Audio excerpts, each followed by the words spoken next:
jumpa kembali ya. Sorry nih kalau ininya. Oke.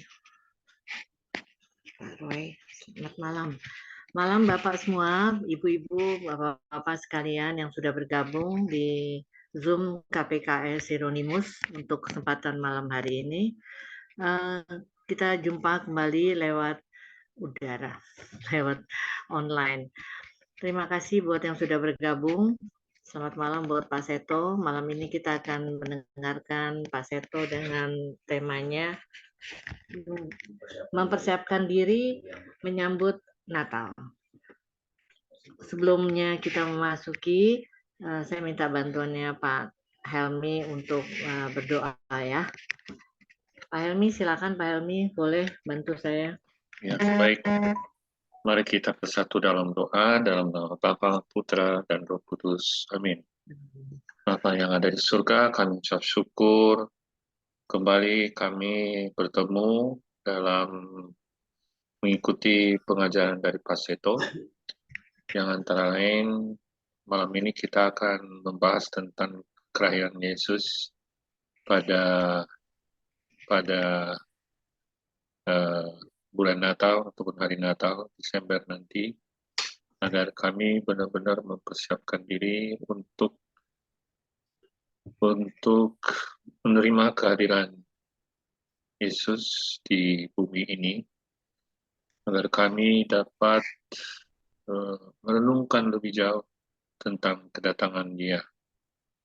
Ya Bapak, terima kasih atas kesempatan yang Kau berikan pada malam hari ini untuk kami dapat merenung, dan kami mohon Engkau utus roh-Mu kepada kami, agar roh itulah yang dapat membuka hati, pikiran, jiwa, pendengaran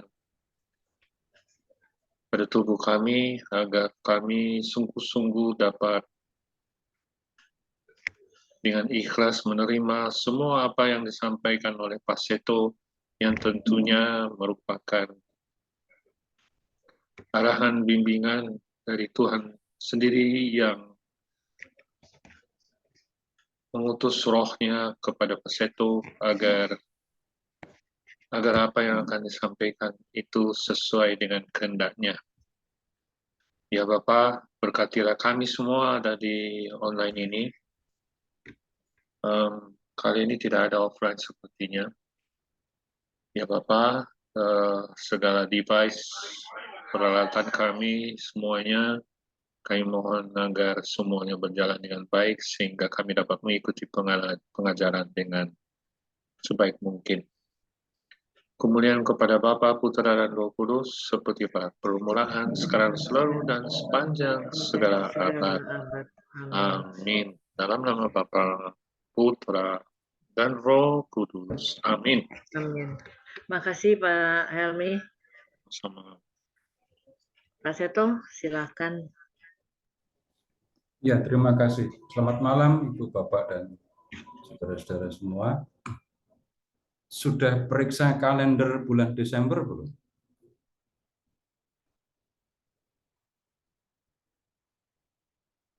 Hah? Belum pada periksa?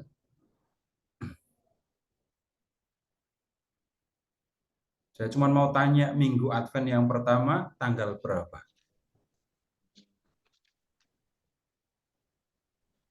Tanggal 3 Desember, Pas. Hah? Dimulai dari Kristus Raja, masuk Advent, minggu pertama tanggal 3, Pak. Jadi Advent pertama tanggal 3. Advent kedua tanggal 10. Advent ketiga tanggal 17. Advent keempat tanggal 24. Lalu Vigili Natal, misa malam Natalnya tanggal berapa? 24 kan? Minggu Advent keempat itu tanggal 24. Lalu malam Natalnya itu tanggal 24 juga. Jadi iya, nanti tanggal 24 kita misa 2 kali gitu ya.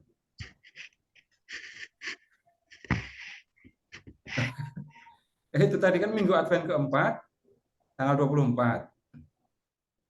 Lalu malamnya kan malam Natal, misa Vigili Natal. Jadi tahun ini kita tanggal 24 misa 2 kali ya, pagi misa, malam misa lagi. Nah, kemudian sekarang begini, Bapak Ibu,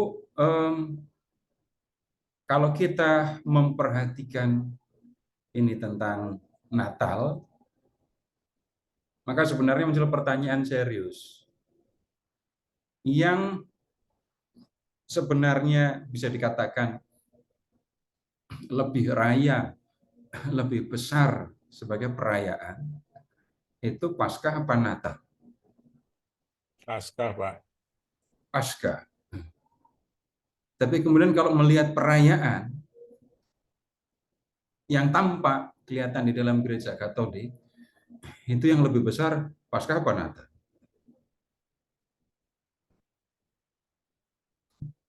Lebih ramai Natal kan? Diskon-diskon itu adanya Paskah apa Natal? Natal, Pak. Hiasan-hiasan di mana-mana, keramaian, lagu-lagu itu lebih banyak di hari Natal. Nah, kemudian ini begini, kenapa kok Natal itu dirayakan? Ya, Bapak Ibu silahkan mengingat dalam kredo. Kredo, aku percaya, yang bagian tentang Yesus Kristus. Dan akan Yesus Kristus putranya yang tunggal Tuhan kita, yang dikandung dari Roh Kudus, dilahirkan oleh perawan Maria. Terus, nanti di akhir bagian Yesus, dari situ ia akan datang mengadili orang hidup dan mati. Jadi berapa kali Tuhan Yesus datang ke dunia? Berapa kali Tuhan Yesus datang? Jawabannya kan ada 2 kan. Datang pertama itu lahir sebagai manusia, mengalami kematian di salib untuk menyelamatkan manusia. Dan yang kedua, datang di akhir zaman, datang sebagai hakim yang mengadili. Tetapi untuk orang yang percaya kepada Yesus, kedatangan Yesus di akhir zaman itu bukan pengadilan yang mengkhawatirkan, yang menakutkan. Karena nyatanya dalam anamnesis itu kan kita mengatakan setiap kali kita makan roti ini, minum dari piala ini, kita mewartakan kebangkitan Tuhan sampai Dia datang. Nah, sekarang pernyataan yang lebih jelas itu Bapak Ibu bisa temukan di surat Ibrani. Tolong buka surat Ibrani dulu.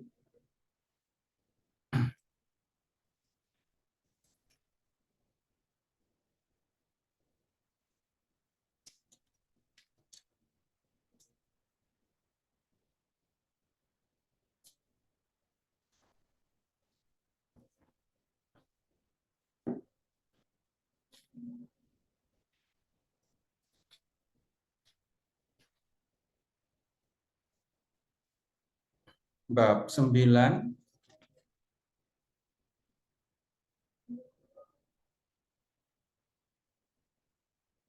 Sekarang lihat ke ayat ini. Dari ayat 27. Ya. Sama seperti manusia ditetapkan untuk mati hanya 1 kali saja, dan sesudah itu dihakimi, demikian pula Kristus hanya 1 kali saja dipersembahkan untuk menanggung dosa banyak orang. Sesudah itu ia akan menyatakan dirinya untuk kedua kalinya, bukan untuk menanggung dosa, tetapi untuk menganugerahkan keselamatan kepada mereka yang menantikan Dia. Nah, kata datang untuk mengadili Bapak Ibu, untuk orang yang percaya kepada Yesus harus dimengerti sebagai Kristus datang untuk mengaruniakan keselamatan kepada mereka yang percaya kepadanya, yang menantikan dia, berharap kepadanya. Nah, jadi yang kedatangan yang pertama, lahir menjadi manusia, lalu hidup sebagai manusia, menyampaikan berbagai macam pengajaran dan melakukan mukjizat sampai akhirnya mati di kayu salib. Itu Tuhan Yesus datang untuk menyelamatkan. Nah, nanti dia akan naik ke surga dan kemudian akan datang kembali. Nah, untuk orang yang percaya kepada Kristus, kedatangannya kembali, kedatangan yang kedua, ini kita kalau di Kredo menyebutnya datang untuk mengadili, tetapi kita perlu memahaminya sebagai datang untuk mengaruniakan keselamatan. Itu yang harus diperhatikan. Nah, kemudian perayaan Natal kenapa kok menjadi begitu penting untuk kita? Ya, sederhana saja. Ini adalah perayaan untuk mengenang kehadiran anak Allah dalam dunia manusia yang datang untuk menyelamatkan itu. Nah, sekarang begini, kalau orang mendengar kata merayakan, ya, apa yang terjadi sebenarnya ketika kita melakukan perayaan liturgis, misalnya merayakan Natal itu tadi. Bapak Ibu mengingatnya yang gampang saja. Dalam peristiwa perayaan Natal itu, kita menghadirkan kembali peristiwa kelahiran Yesus, ya, di Bethlehem, menghadirkan kembali sehingga peristiwa itu tampak di depan kita. Nah, itu alasannya Bapak Ibu, dalam perayaan Natal selalu ada ini, kandang di dalam gereja. Tapi kandangnya sudah menyenangkan. Bapak Ibu nggak ketemu kandang di gereja dan kandangnya bau kan ya. Nah, dalam gua Natal itu, ya, gini yang kita lakukan, ya, membuat visualisasi supaya mudah bagi umat untuk memandang kembali peristiwa kelahiran Juru Selamat itu. Nah, kemudian yang kedua, selain untuk mengenangkan peristiwa kelahiran penyelamat itu, maka yang kedua dalam perayaan ini adalah kita memahami yang dikehendaki oleh Allah dalam peristiwa kelahiran itu dan menyesuaikan hidup kita dengan kehendak Allah yang disampaikan dalam peristiwa kelahiran Juru Selamat itu. Jadi bukan sekedar pokoknya ya ada misa, ada pesta, bahkan saya harus berhadapan dengan apa nyebutnya ya, stereotip. Jadi ada kelompok yang kalau Natalan, perayaan Natal itu kumpul untuk minum alkohol, sehingga kemudian orang bertanya juga kepada saya, berarti Pak Sito minum alkohol juga kalau malam Natal?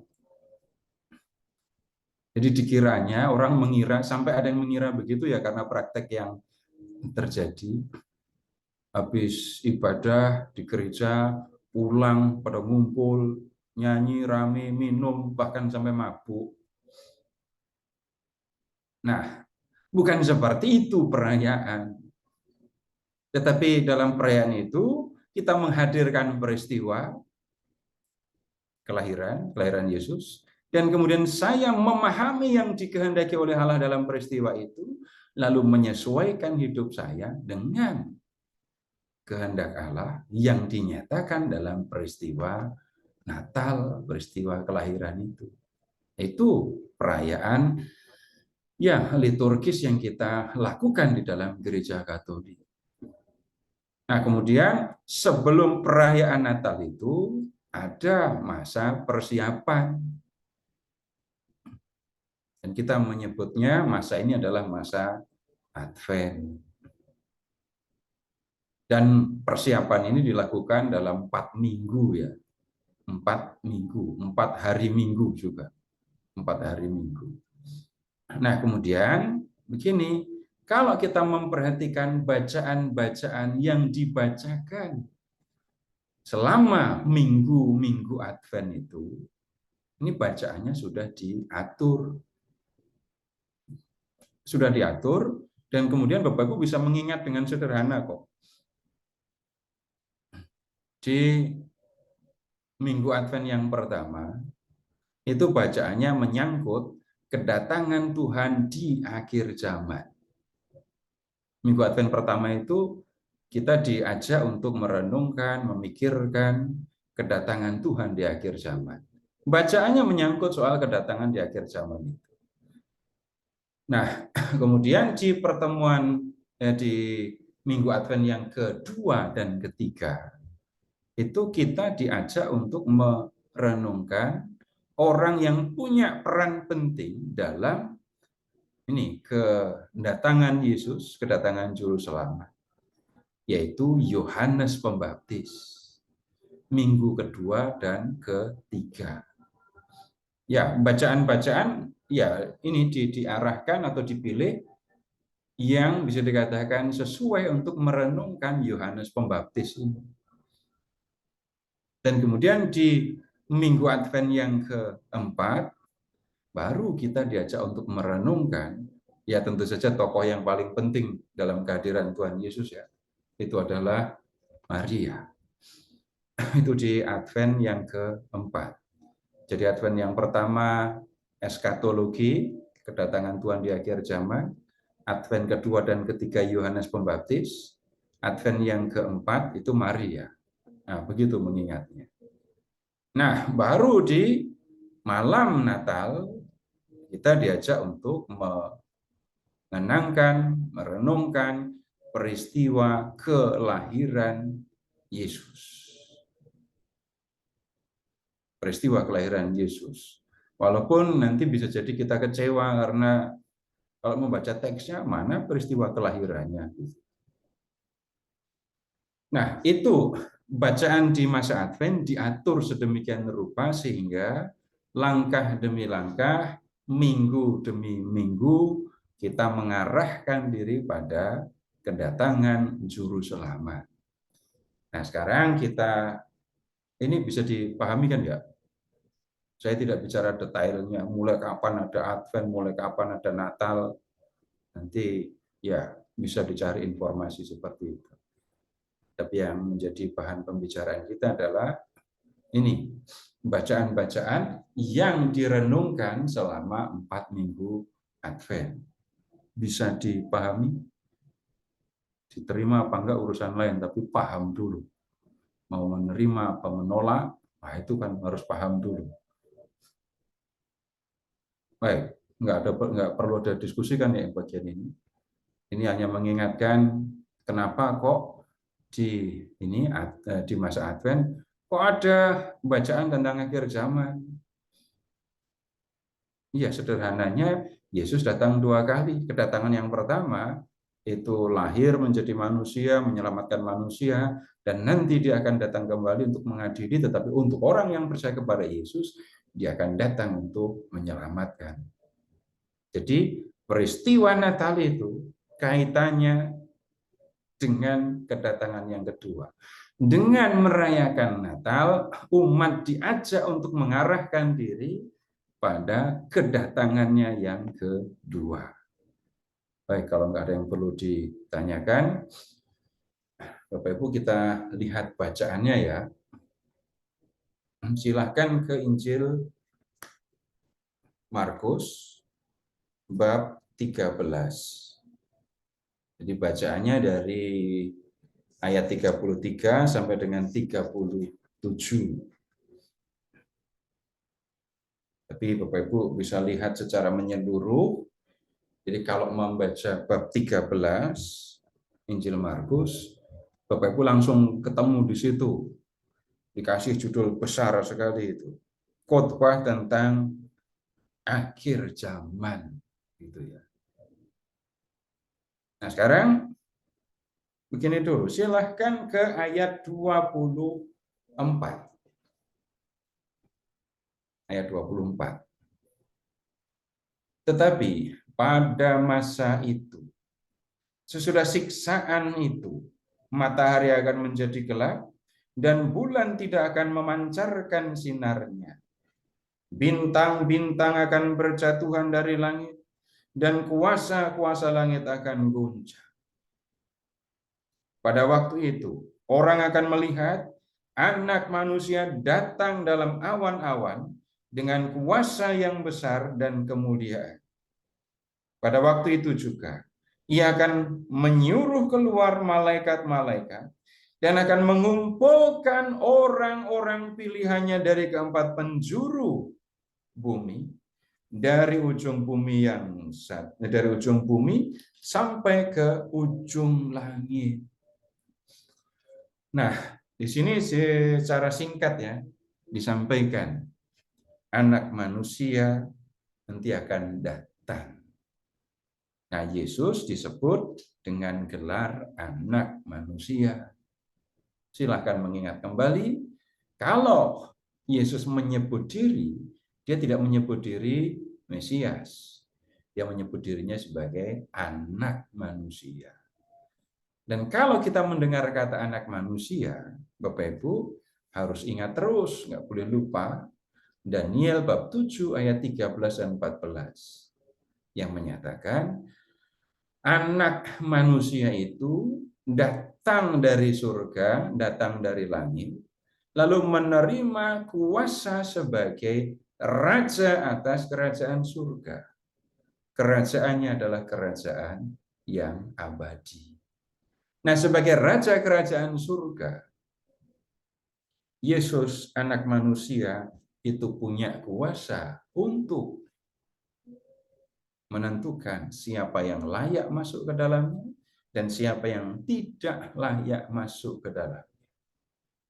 Nah, kemudian kalau kita melihat ayat 24 dan 25, Bapak Ibu, ini yang seringkali dipahami sebagai akhir zaman. Matahari menjadi gelap, bulan tidak memancarkan sinar, bintang-bintang berjatuhan, kuasa-kuasa langit akan goncang.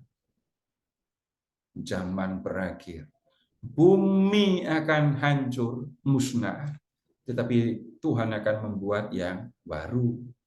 Itu kalau versi kitab Wahyu. Tapi tentang kehancuran alam semesta, Bapak Ibu sudah bisa lihat di sini.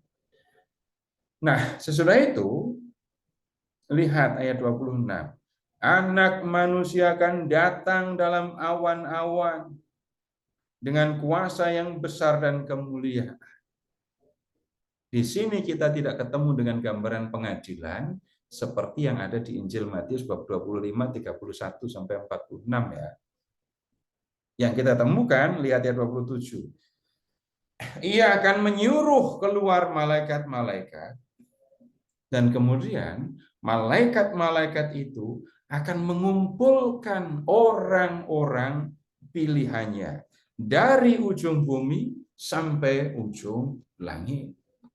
Nah, silahkan menggambarkan, jadi membayangkan gitu ya.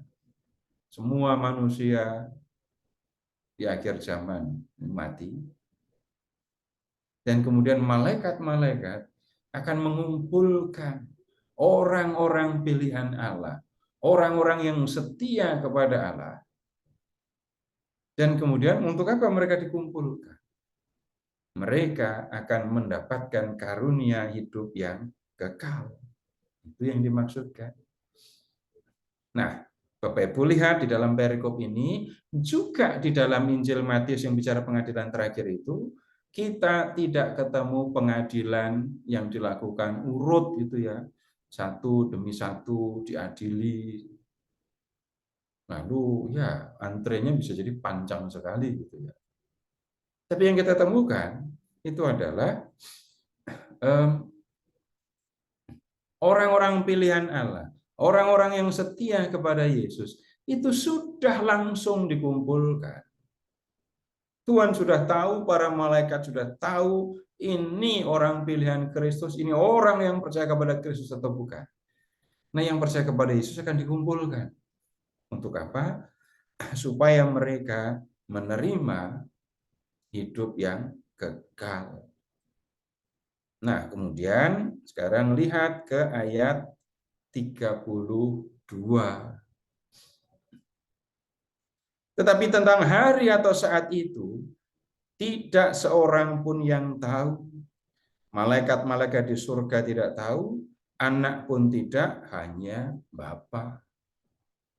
Nah, ini yang seringkali membuat orang ragu gitu ya.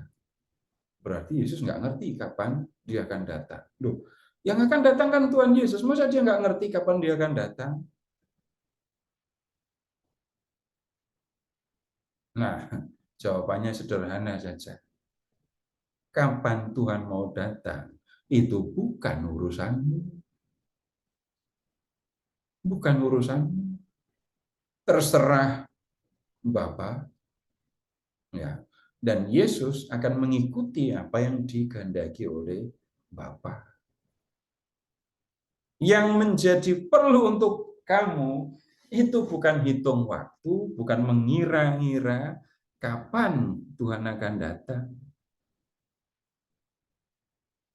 Tapi yang menjadi penting adalah sekarang kamu harus bagaimana. Nah, jawabannya, nah sekarang baru masuk ke teksnya ya. Hati-hatilah dan berjaga-jagalah, sebab kamu tidak tahu kapan saatnya tiba. Keadaannya sama seperti seorang yang bepergian, yang meninggalkan rumahnya, dan menyerahkan tanggung jawab kepada hamba-hambanya, masing-masing dengan tugasnya, dan memerintahkan penjaga pintu supaya berjaga-jaga. Karena itu, berjaga-jagalah, sebab kamu tidak tahu kapan tuan rumah itu pulang. Menjelang malam, atau tengah malam, atau larut malam, atau pagi-pagi buta. Supaya kalau ia tiba-tiba datang, jangan kamu didapatinya sedang tidur. Apa yang kukatakan kepadamu? Kukatakan kepada semua orang, berjaga-jagalah. Nah, sekarang kita lihat perumpamaannya ya, ayat 34. Ini ada orang kaya ini. Kenapa harus disebut kaya? Nah, itu punya budak banyak. Nah, orang ini pergi. Meninggalkan rumahnya, enggak disebutkan perginya kemana. Tapi kemudian sebelum pergi, ia menyerahkan tanggung jawab tentang isi rumahnya kepada hamba-hambanya. Masing-masing mendapatkan tugas. Nah, kemudian penjaga pintu saja yang disebutkan tugasnya di sini ya. Tugasnya apa? Berjaga-jaga. Terus selalu siap. Memang tuannya itu pergi nggak bawa handphone apa? Gitu. Nggak bawa asisten untuk memberitahu ini tuan mau datang. Ya, kita nggak perlu berpikir sampai seperti itu ya. Tapi yang tertulis di dalam teks, tuan itu pergi, kemudian sebelum pergi menyerahkan tanggung jawab kepada hamba-hambanya. Masing-masing mendapatkan tanggung jawab. Dan kemudian, ya tuan itu pergi. Nah, kemudian lama sesudahnya tuan itu pulang. Tapi para penjaga itu diingatkan, para pelayan, para hamba disiapkan supaya mereka berjaga, selalu berjaga-jaga. Kenapa? Karena tuannya itu bisa pulang kapan saja, sesuka hatinya. Dan lihat waktu yang disebut. Menjelang malam, tengah malam, larut malam, pagi-pagi buta. Ini yang disebut waktu di sini ya, waktunya ya. Itu malam sampai dini hari gitu ya. Jadi tuannya itu disebutnya akan datang entah malam, tengah malam, larut malam, atau mungkin dini hari. Nah, kenapa kok perintah atau peringatan itu berjaga dan disebut waktunya seperti ini? Nah, kalau siang, normalnya semua orang berjaga, nggak tidur. Tetapi, ini kalau malam, ya terutama penjaga pintu, itu kan ada kemungkinan untuk ngantuk, ya bisa tertidur, dan celaka kalau sampai misalnya penjaga pintu sudah terlelap tidur, dan kemudian tuannya datang. Ini masalah. Bukan soal dimarahi. Tapi itu berarti dia tidak bertanggung jawab atas tugas yang dipercayakan kepadanya. Dan tugasnya jelas. Siap sedia, berjaga-jaga. Melek terus gitu ya. Dari malam hari sampai dini hari. Siap selalu menyambut kedatangan Tuhan. Jadi harus sedia kopi gitu ya, supaya tahan berjaga sepanjang malam. Nah, kemudian begini, kalau sampai penjaga itu tidak berjaga, tapi tidur, dan kemudian tuannya pulang, dan ketika tuannya pulang mendapati orang ini tidur, maka sekali lagi hamba ini nggak bertanggung jawab. Dia tidak berlaku sebagai hamba yang baik, dan bisa jadi harus menanggung ini konsekuensi. Nggak boleh jadi hamba lagi, atau malah dijual. Nah, tuan yang pergi jauh ini tadi, itu menggambarkan Tuhan Yesus ya. Dan hamba yang berjaga-jaga itu adalah murid-muridnya. Nah, Tuhan Yesus sudah datang ke dunia. Nanti Tuhan akan pergi ya, pergi jauh karena balik ke surga. Dan dia akan datang. Dia akan datang. Kapan datang? Tidak diketahui, tapi yang pasti kedatangannya itu terjadi setelah zaman berakhir, setelah dunia ini diruntuhkan, dihancurkan. Nah, sekarang begini. Apa maksudnya berjaga-jaga? Nah, lihat ini, tunggu dulu, cari penjaga pintu aja di ayat 34 ya. Memerintahkan penjaga pintu untuk berjaga-jaga. Kemudian menjadi jelas, sederhana saja, tukang jaga pintu, buka pintu. Kalau berjaga, itu berarti mereka melek. Kalau tuannya datang, buka pintunya. Jadi siap sedia selalu. Dia dalam keadaan melek, dalam keadaan berjaga, kapanpun, jam berapapun di malam hari, nah, tuannya datang, ketuk pintu, nah cukup sekali ketuk, kemudian penjaga pintu akan buka pintu.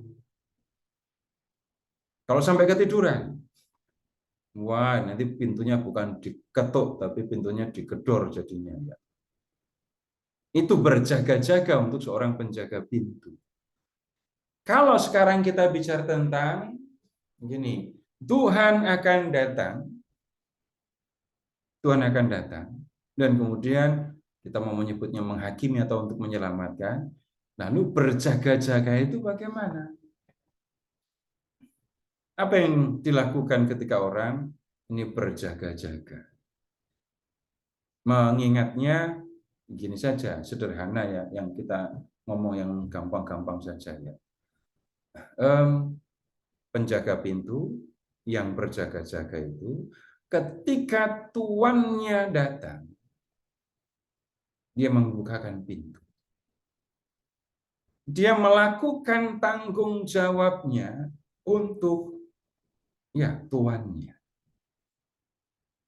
Dia memandang kedatangan tuannya itu sebagai hal yang penting, jelas, karena tuannya itu adalah yang berkuasa atas hidupnya ya.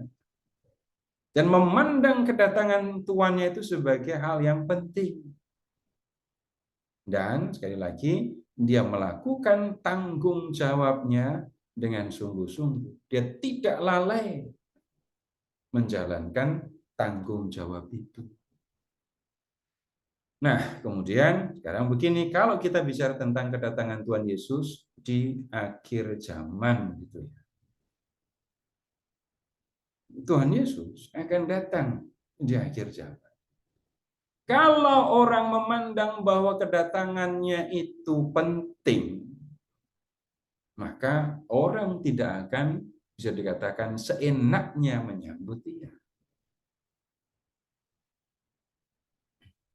Karena memandang itu kedatangan Tuhan di akhir zaman itu penting, maka orang beriman, orang yang percaya kepada Yesus anak manusia, tidak akan diam. Tidak akan diam. Dia akan melakukan apa yang dipercayakan oleh Tuhan untuk dia lakukan. Nah, kemudian lebih mendetail, Bapak Ibu silahkan periksa sendiri-sendiri ya. Tugas apa yang diberikan Tuhan kepada Bapak Ibu? Pikir dulu. Tapi nanti akan ketemu hal-hal bukan yang rumit, bukan hal yang berat. Kalau orang memang memandang kedatangan Tuhan itu penting, mau di akhir zaman, mau datang ketika kita mati, gitu ya, maka orang akan melakukan tanggung jawab yang dipercayakan. Tunggu dulu, Bapak Ibu kalau menjadi istri atau menjadi suami, itu tugas yang dipercayakan Tuhan atau bukan?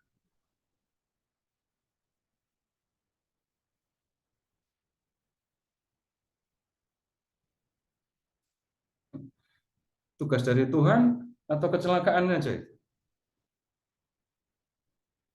Bapak Ibu boleh periksa sendiri-sendiri ya. Dalam sakramen perkawinan, Tuhan mempersatukan laki-laki dengan perempuan dalam satu ikatan. Ini perkawinan gitu ya. Pertanyaannya, kenapa Tuhan mempersatukan saya dengan suami saya, mempersatukan saya dengan istri saya? Bapak Ibu hanya mau cari senang sendiri atau Bapak Ibu merasa mendapatkan tugas dari Tuhan?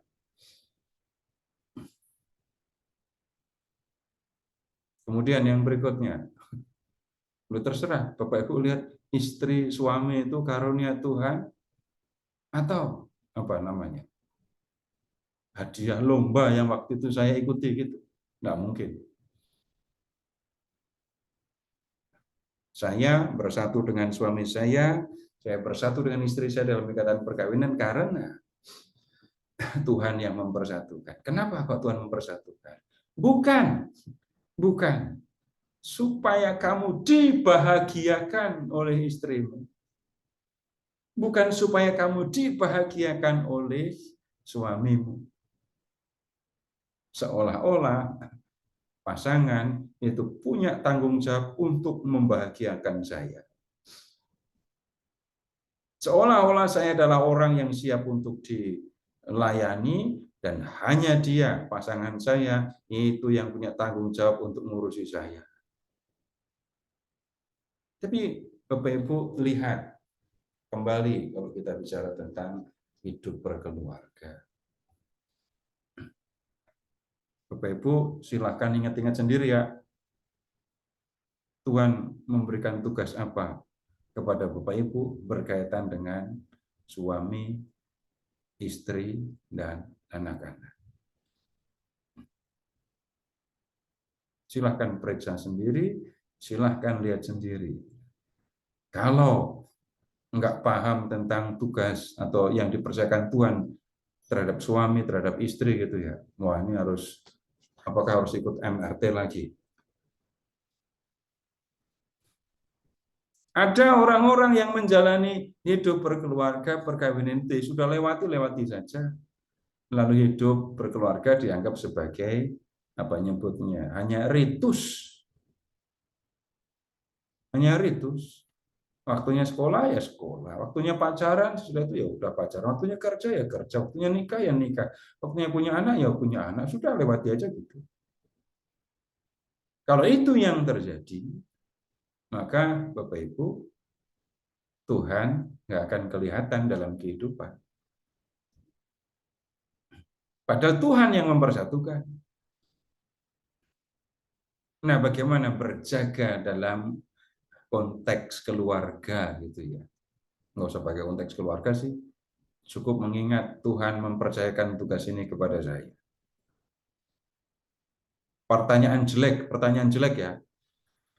Bapak Ibu pernah nggak membayangkan seandainya istri saya atau suami saya itu jadi istri atau suami orang lain? Akan kayak apa hidupnya? Kan lebih bahagia gitu. Bayangin aja enggak kan ya? Jangan mulai bayangin sih, nanti masalah nanti kalau udah mulai membayangkan. Tapi yang saya maksudkan sebenarnya begini saja. Suami atau istri itu kan dipercayakan Tuhan kepada Bapak Ibu. Dan kalau sudah dipercayakan, terus saya harus bagaimana? Saya punya tugas apa? Jawaban sederhananya kan gini, kebahagiaan itu diusahakan atau ditungguin atau cuma diterima saja. Bapak Ibu silahkan menjawab menurut pengalaman Bapak Ibu yang sudah banyak mengalami macam-macam hal. Nungguin saja, nanti kan lama-lama bahagia sendiri gitu.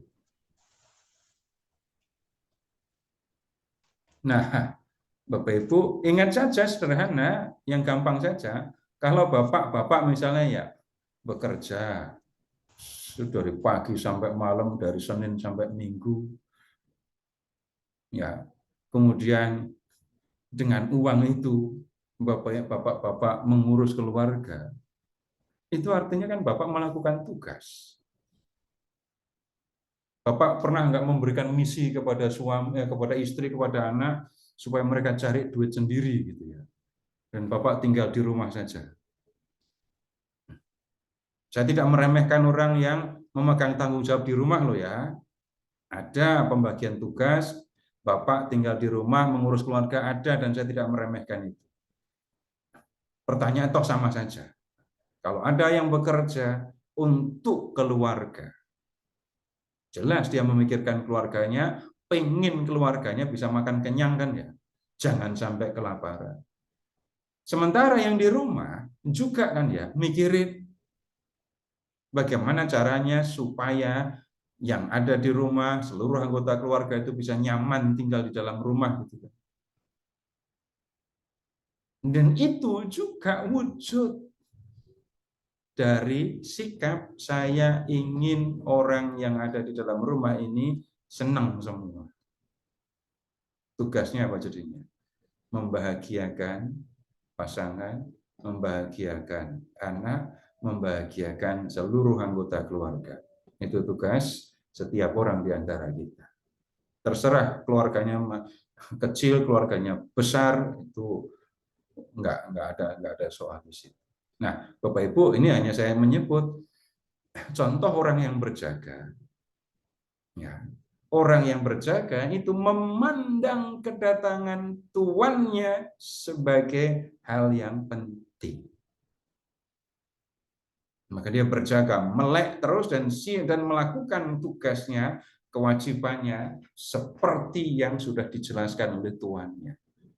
Nah, kita belajar dari situ, Tuhan akan datang, dan kalau Tuhan akan datang, urusannya bukan besok saya persiapannya bagaimana, tapi sekarang saya harus buat apa. Satu hal yang perlu diperhatikan, Nah, sekarang saya harus buat apa? Jawabannya adalah melakukan tanggung jawab yang dipercayakan Tuhan kepada saya, terutama ya kalau bicara tentang ini hidup berkeluarga, ya mengurus, membahagiakan keluarganya. Baik, sampai di sini. Kalau ada yang mau disampaikan, silahkan.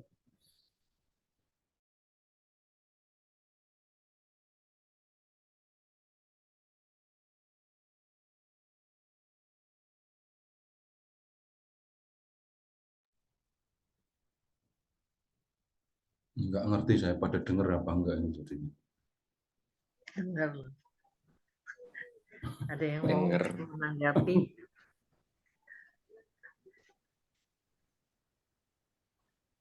Enggak, kalau Pak di chat, Abah hilang. oh enggak.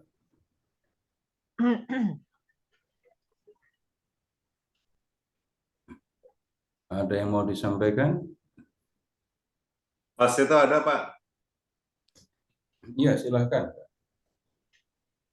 Mas itu kalau tadi Bapak menjelaskan mengenai bacaan yang diambil di Advent pertama, kedua, ketiga, dan keempat ya.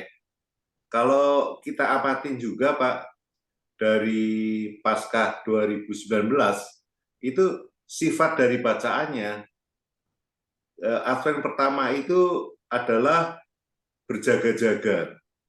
Lalu Advent yang kedua itu pertobatan. Advent ketiga itu sukacita, maka itu lilinnya juga lilin yang berwarna agak cerah ya, oranye atau apa itu merah muda gitu.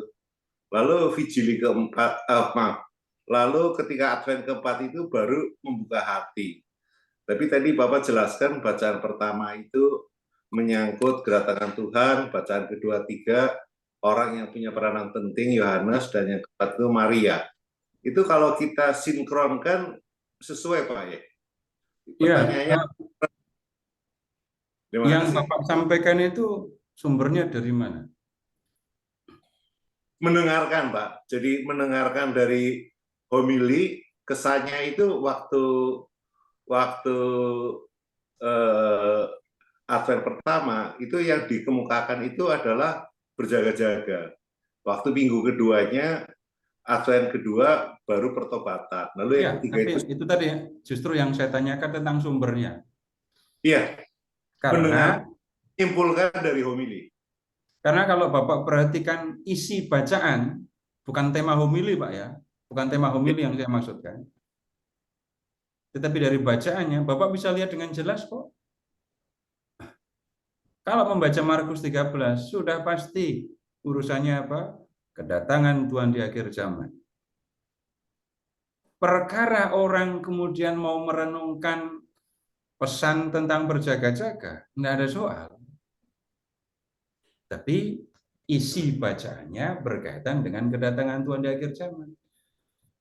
Kemudian bacaan di Advent yang kedua dan ketiga boleh juga dicek. Bahkan bacaan pertamanya saja dari Yesaya bab 40 tentang suara yang berseru-seru itu. Yang saya maksudkan begini, kalau tema bacaan jelas, bacaan yang pertama akhir zaman, kedua dan ketiga itu Yohanes, yang keempat Maria. Perkara kemudian orang mau menggarisbawahi dan orang mau belajar apa dari perikop yang dikutip, itu urusan lain. Apakah selain berjaga-jaga bisa ada tema lain yang didiskusikan? Apakah selain pertobatan ada hal lain yang bisa didiskusikan, diomongkan? Ada. Ambil contoh sekarang. Kalau kita bicara tentang perikop ini tadi ya, kedatangan Tuhan di akhir zaman. Saya atau kita bisa merenungkan bukan aspek pertobatan, tetapi kepercayaan akan Tuhan yang kita ikuti itu menjadi penting karena Tuhan yang kita percaya itu adalah Tuhan yang punya kuasa untuk menyelamatkan dan kemudian untuk memberikan keselamatan. Dalam situasi tertentu kita bisa bicara seperti itu, kita bisa merenungkan seperti itu. Kenapa? Kalau berhadapan misalnya ya dengan orang-orang yang nggak yakin dengan Tuhan Yesus, yang memandang keyakinan orang lain tampaknya lebih hebat, bisa jadi tekanan kita bukan di berjaga-jaga, tapi Tuhan yang kita percaya itu yang punya kuasa untuk menyelamatkan, maka dia menjadi manusia. Dan nanti di akhir zaman, dia punya kuasa untuk mengumpulkan orang pilihannya untuk dibawa dalam hidup kekal. Dan karena itu, hal yang sangat penting adalah kita tidak boleh sampai enggak ngerti kebenaran ini, lalu meninggalkan kepercayaan akan Tuhan, lalu mengikuti kepercayaan yang sebenarnya tidak begitu jelas. Nah, beda kan jadinya temanya. Tapi ya itu tadi, kekayaan dari perikop tidak bisa dibatasi dengan tema homili. Begitu, Pak.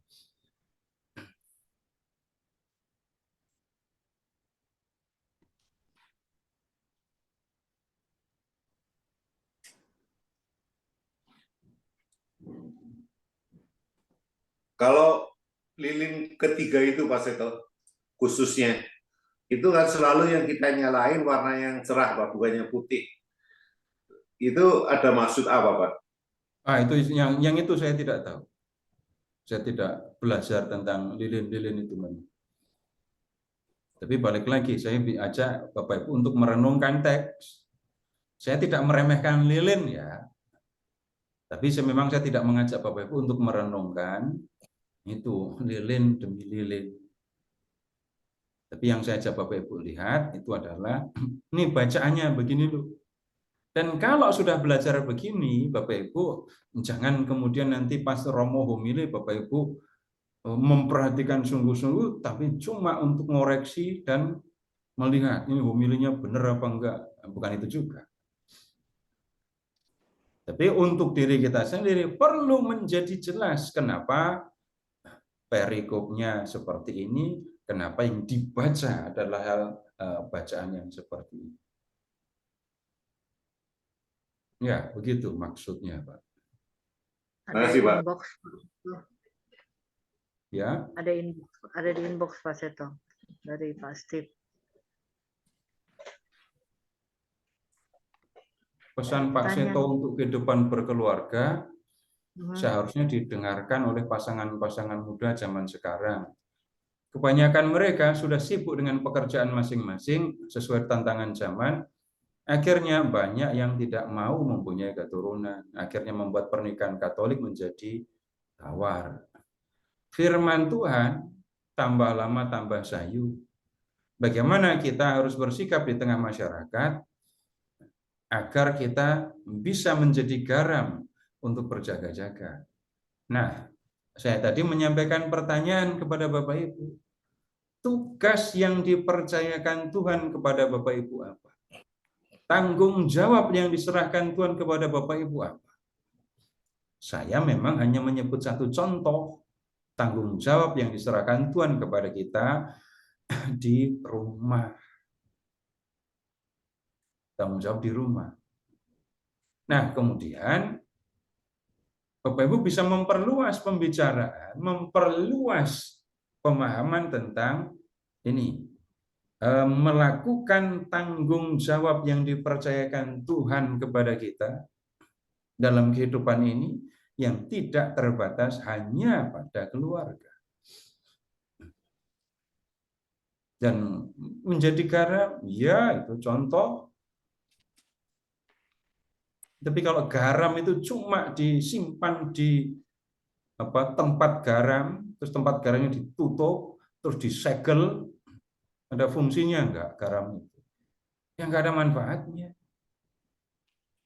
Bapak Ibu, menjadi garam juga tidak bisa orang diam saja enggak ngapa-ngapain. Jadi garam nggak bisa diam.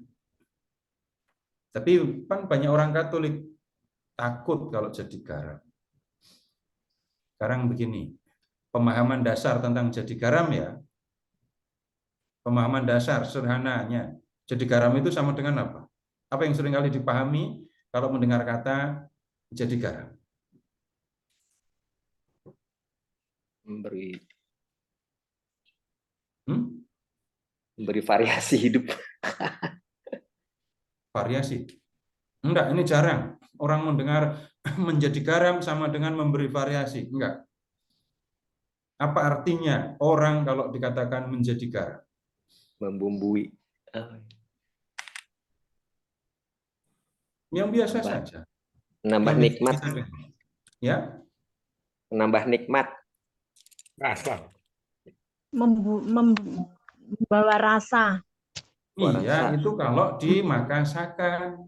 Dalam kehidupan menjadi garam itu biasanya diartikan menjadi apa? Contoh atau teladan. Nah, iya, itu yang Ibu sampaikan itu. Oh. Itu pemahaman umum gitu kan? Tapi coba Bapak Ibu perhatikan, kalau orang diingatkan untuk jadi teladan, orang Katolik diingatkan, kamu harus jadi teladan. Terus pada jawab apa coba? Jangan saya. Jangan saya. Nggak Yang pantas. belum Yang siap. lain saja. Iya. Padahal kalau berkaitan dengan itu, Tuhan Yesus mengatakan apa berkaitan dengan garam? Kamu adalah, bukan hendaknya kamu jadi garam kan? Kamu adalah. Dan kalau garam itu kehilangan asinnya, tidak ada gunanya selain dibuang dan diinjak orang.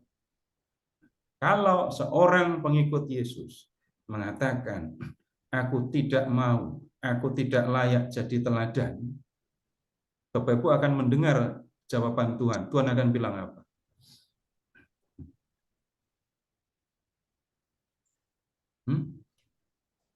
Kamu adalah garam. Kalau garam itu kehilangan asinnya, maka tidak ada gunanya selain dibuang dan diinjak orang.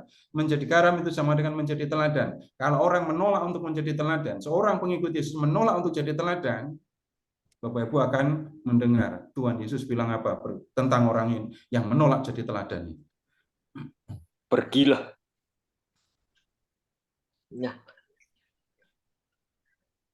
Kamu seperti garam yang nggak ada asinnya. Pantasnya diapain? Buang.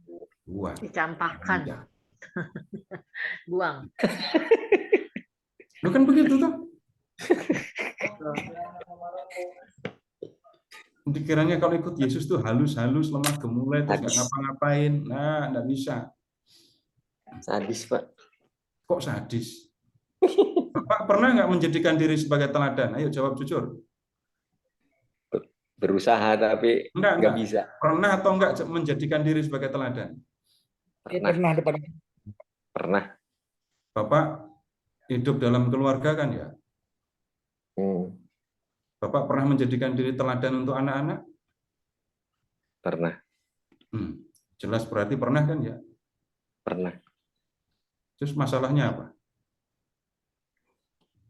Kadang-kadang anak mendapat pengaruh dari luar untuk menolak. Enggak masalah, tapi Bapak memberi teladan itu yang saya nggak ngomongin anak-anak sekarang, tapi menjadikan diri sebagai teladan.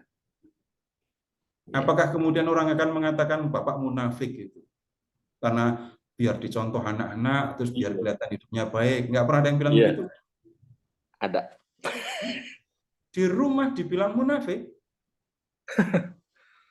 Luar biasa. Misalnya, udah saya ambil contoh yang gampang. Bapak, Ibu, perhatikan kalau Bapak, Ibu makan. Waktu anak-anak masih kecil, Bapak, Ibu ngajari anak makan gimana? Memberi contoh kalau makan gimana? Makan yang sehat, fokus. Makan yang sehat itu udah itu bagian mamanya yang nyari. Kalau ngambil makanan, ambil secukupnya, kurang, nambah, gitu. Kurang tambah. Ya. Makan apa yang disediakan. Ya, Nggak usah komplain.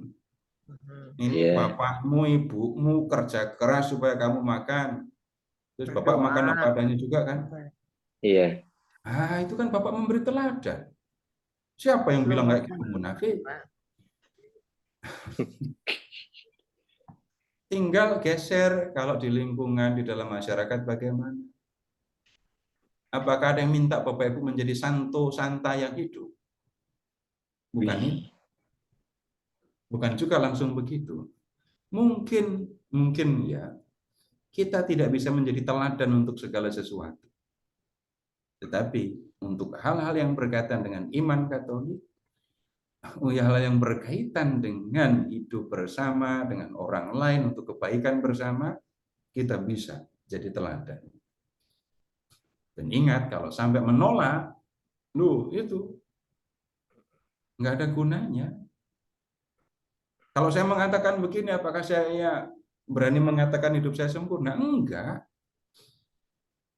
Tapi ada, saya membentuk diri saya mengolah diri saya supaya dalam hal-hal tertentu, ya orang bisa lihat kok.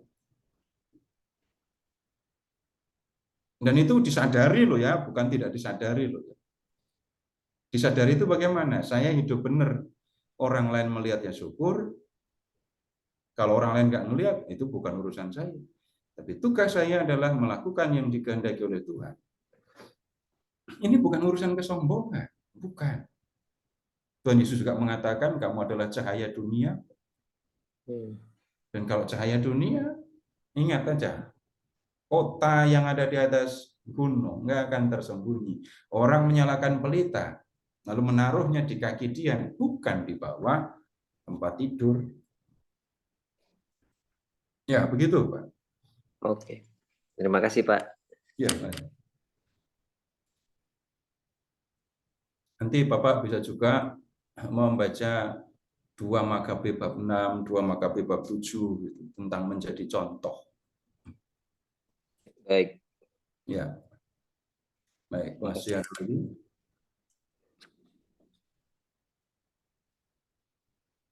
Nah, kalau nggak ada, bacaan pertamanya ini sulit. Silakan Bapak Ibu membuka Yesaya bab 63. Yesaya 63.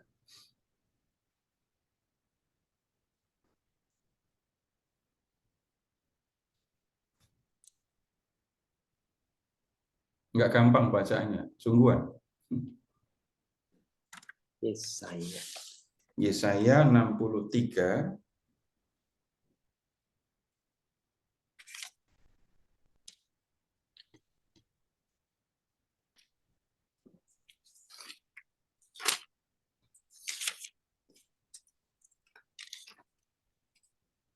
Ayat.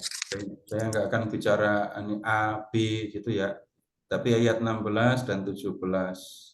16.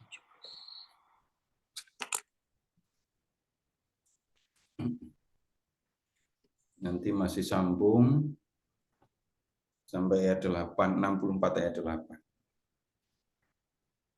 Bukankah engkau Bapa kami?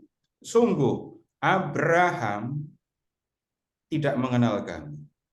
Dan Israel itu sama dengan Yakub, tidak mengakui kami. Ya Tuhan, engkau sendiri Bapa kami. Namamu penebus kami sejak dahulu kala. Ya Tuhan, mengapa engkau biarkan kami tersesat dari jalan-Mu? Dan mengapa engkau keraskan hati kami sehingga kami tidak takut kepada? Kembalilah, pindah ke 64 ayat 1. Kembalilah oleh karena hamba-hambamu, oleh karena suku-suku milikmu. 641. Sekiranya engkau mengoyak langit dan turun, sehingga gunung-gunung berguncang di hadapanmu, seperti api yang membuat ranting kering terbakar, dan seperti api membuat air mendidih, supaya namamu dikenal oleh lawan-lawanmu, dan bangsa-bangsa gemetar di hadapanmu. Sebab engkau melakukan perbuatan dahsyat yang tidak kami harapkan. Engkau turun dan gunung-gunung pun berguncang di hadapan. Sejak dahulu kala tidak pernah terdengar. Tidak ada telinga yang mendengar dan tidak ada mata yang pernah melihat Allah manapun selain Engkau yang bertindak bagi orang yang menantikan Dia. Hanya Engkau yang berbuat demikian. Engkau menyongsong orang yang bersukacita melakukan yang benar. Dan yang mengingat Engkau di jalan-jalan yang Kau tunjukkan. Sesungguhnya Engkau murka sebab kami berdosa sejak dahulu kala. Akankah kami diselamatkan? Demikianlah kami sekalian seperti orang najis dan segala kesalehan kami seperti kain haid. Kami sekalian menjadi layu seperti Daud dan lenyap oleh kejahatan kami. Seperti daun yang diterbangkan angin. Tidak ada yang memanggil namamu atau yang berusaha untuk berpaut kepadamu. Sebab Engkau menyembunyikan wajahmu terhadap kami dan menyerahkan kami ke dalam cengkeraman kesalahan kami. Akan tetapi sekarang ya Tuhan, Engkaulah Bapa kami. Kami ini tanah liat dan Engkau yang membentuk kami. Dan kami sekalian adalah buatan tangan-Mu. Berasa nggak sulit?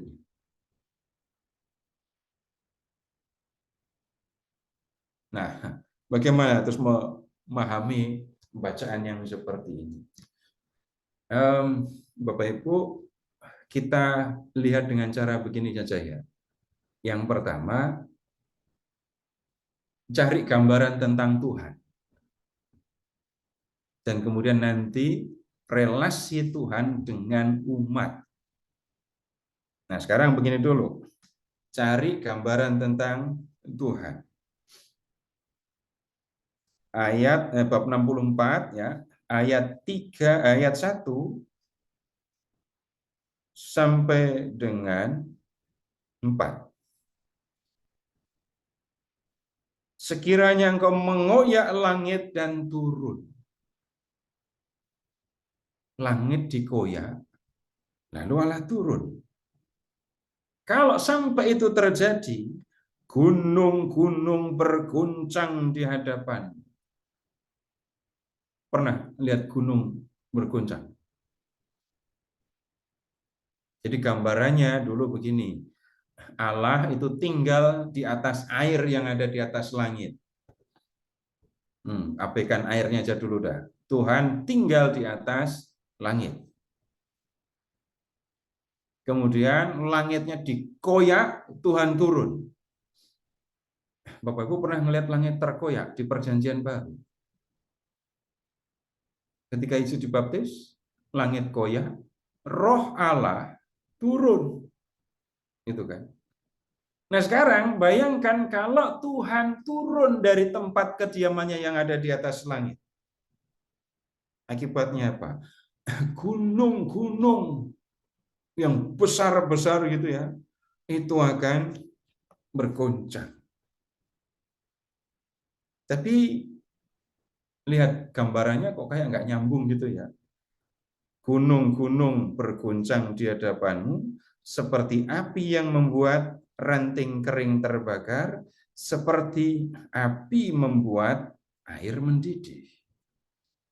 Emang gimana kalau api itu membuat ranting kering terbakar? Pernah mendengar ranting kering dibakar? Bunyi apa enggak? Dan kalau ranting kering itu terbakar, nyala apinya besar. Gunung mengeluarkan api apa enggak? Ya, gunung-gunung tertentu mengeluarkan api. Kalau Tuhan turun dari tempat kediamannya di surga dan turun ke bumi, lihat gunung-gunung aja bisa gemetar, bergoncang, mengeluarkan api, gitu ya. kalau begitu kita tahu Tuhan itu kayak apa. Dahsyat sekali. Dahsyat sekali. Siapa yang bisa membuat gunung gemetar atau bergetar atau berguncang? Hanya gempa saja kan ya. Dan Bapak Ibu, gempa itu kekuatannya seperti apa?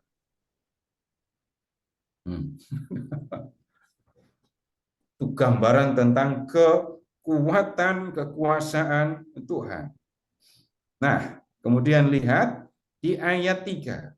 Engkau melakukan perbuatan dahsyat yang tidak kami harapkan. Engkau turun dan gunung-gunung pun berguncang di hadapan-Mu. Lihat, balik lagi gambaran tentang Allah yang dahsyat itu. Kemudian yang berikutnya sekarang silahkan lihat, kalau sampai Tuhan datang, perhatikan sekarang relasinya dengan umatnya. Ayat 4. Sejak dahulu kala tidak pernah terdengar, tidak ada telinga yang mendengar, dan tidak ada yang pernah melihat Allah manapun selain Engkau yang bertindak bagi orang yang menantikan Dia. Bertindak apa? Kalau membaca ayat sebelumnya, datang dengan kuasa yang dahsyat sampai mengguncangkan gunung ini.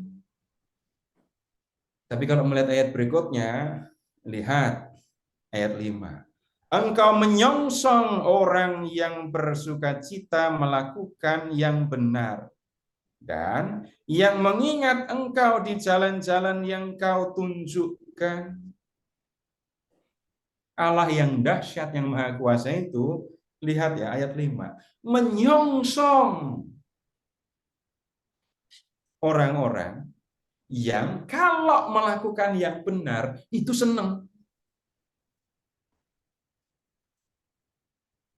Allah itu akan menyongsong, menyambut ya dengan gembira tentu saja orang-orang yang ingat akan apa yang pernah diajarkan, yang pernah dikehendaki oleh Tuhan.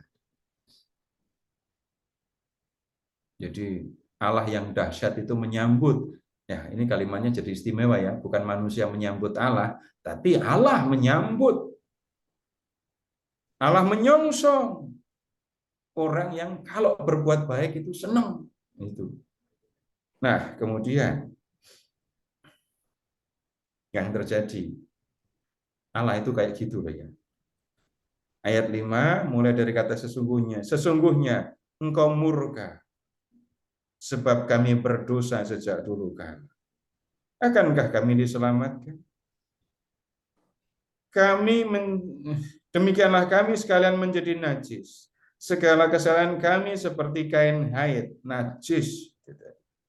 Kami sekalian menjadi layu seperti daun, dan lenyap oleh kejahatan kami, seperti daun yang diterbangkan angin. Umat mengalami murka Allah. Padahal Allah itu baik sekali tadi itu. Menyongsong orang yang melakukan yang benar dengan sukacita tadi. Tapi sekarang Allah itu murka. Kenapa? Karena kami berdosa. Ya. Karena kami berdosa. Karena kami berlaku jahat. Lalu kami menjadi seperti orang yang najis.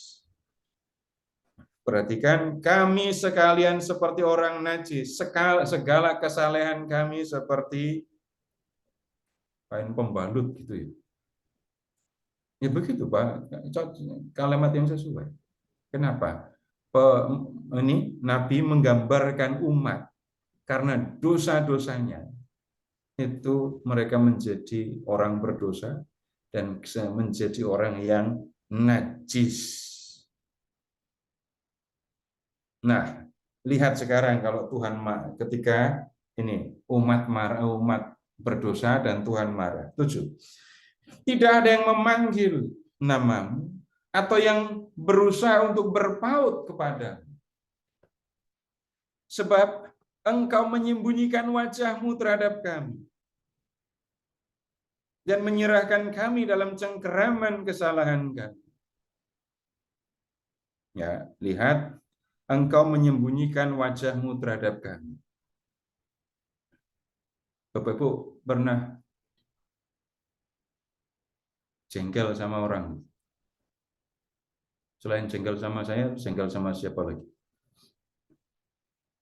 Bapak Ibu kalau sedang jengkel dengan seseorang, lalu Bapak Ibu ngomong berhadapan gitu, mau berhadapan muka. Nah, itu kalau marah, iya. Kalau marah sambil nunjuk-nunjuk, ya matanya malah lebih jelas ngelihat. Tapi yang tolong diingat, Bapak Ibu, kapan berhadapan dengan orang tapi males ngelihat mukanya. Nah, ini bayangkan, Tuhan itu melihat orang Israel jahatnya kayak gitu, maka Tuhan nggak mau ngelihat dia. Tuhan nggak mau ngelihat mereka. Dan dampaknya apa? Ya orang Israel yang sengsara. Engkau menyerahkan kami dalam cengkeraman kesalahan kami. Tapi kemudian sekarang, ini lihat ayat 8. Tetapi sekarang ya Tuhan, Engkaulah Bapa kami. Kami ini tanah liat dan Engkau yang membentuk kami. Dan kami sekalian adalah buatan tangan-Mu. Terus lihat lagi ke ayat 16 tadi. Balik ayat 16. Bukankah Engkau Bapa kami? Sungguh Abraham tidak mengenal kami, Israel tidak mengakui kami. Ya Tuhan, Engkau sendiri Bapa kami, namamu penebus sejak dahulu kala. Nah, sekarang kita lihat ya, urutan lagi. Allah itu dahsyat. Sekali dia mengoyak langit lalu turun dari tempat kediamannya, gunung-gunung akan goncang.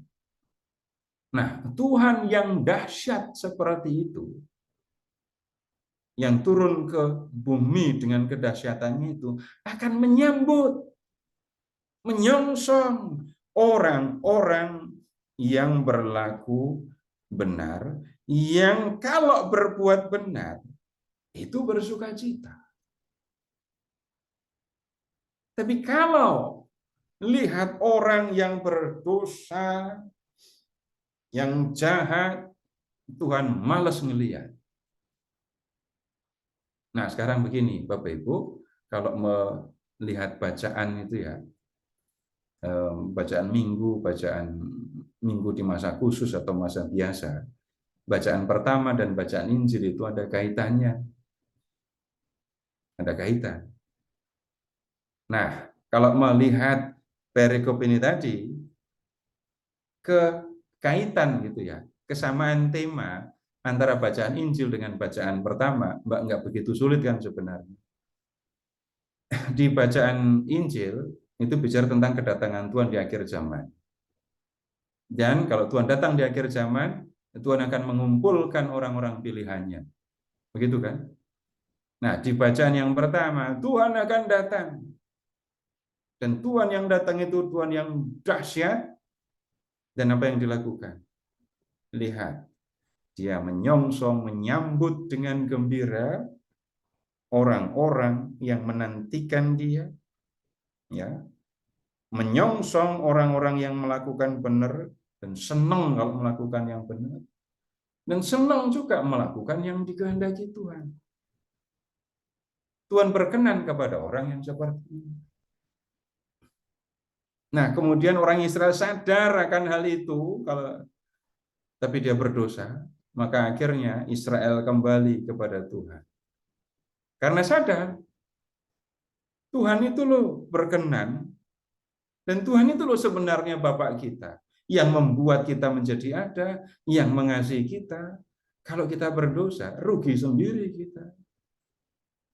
Maka kemudian mereka mengatakan, Engkaulah Bapa kami ini buatan tangan. Nah, kemudian kalau kita mau ngambil pesan atau belajar dari ini ya, perikop ini. Ada banyak yang bisa dipelajari, tapi Bapak Ibu tolong lihat ke ayat 5. Engkau menyongsong orang yang bersukacita melakukan yang benar. Engkau bersukacita menyongsong orang yang mengingat engkau di jalan-jalan yang kau tunjukkan.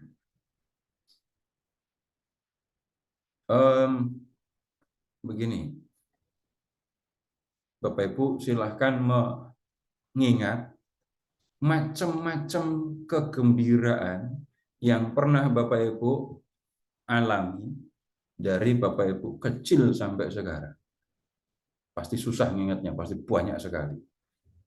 Dulu waktu kecil senangnya apa, remaja senangnya apa, waktu jadi mudika senangnya apa, sesudah bekerja senangnya apa, beda-beda. Nah, sekarang yang saya minta tolong Bapak Ibu ingat, sejak umur berapa, kapan kalau bisa mengingat, Bapak Ibu senang ketika bisa menolong orang lain. Ada yang dari kecil loh ya, menolong orang lain itu senang. Melakukan yang baik itu senang. Bisa mengingat nggak?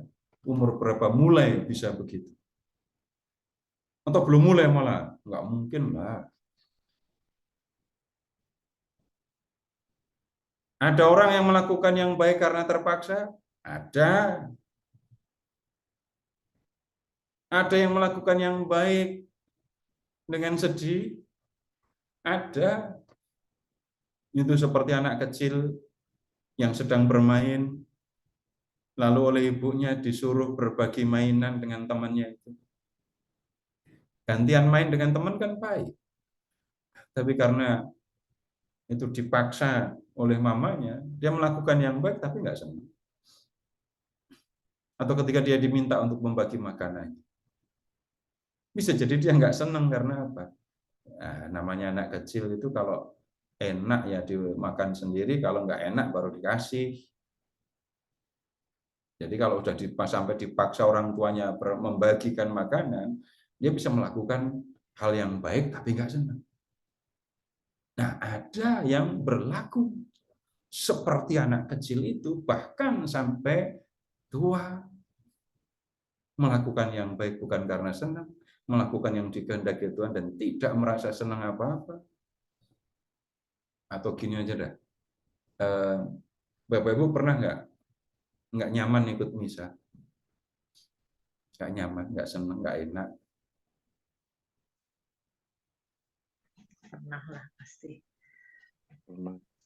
Siapa yang pernah bilang misa itu jelek? Nggak mungkin orang ngomong misa itu jelek. Nggak ada yang ngomong misa itu jelek. Dan selama Bapak Ibu ikut misa, ada yang nggak menanyai motivasi Bapak Ibu ikut misa? Ada yang bertanya tentang motivasi ikut misa? Itu kejadian langka ya. Dan saya mengucapkan kalimat ini baru malam ini kok.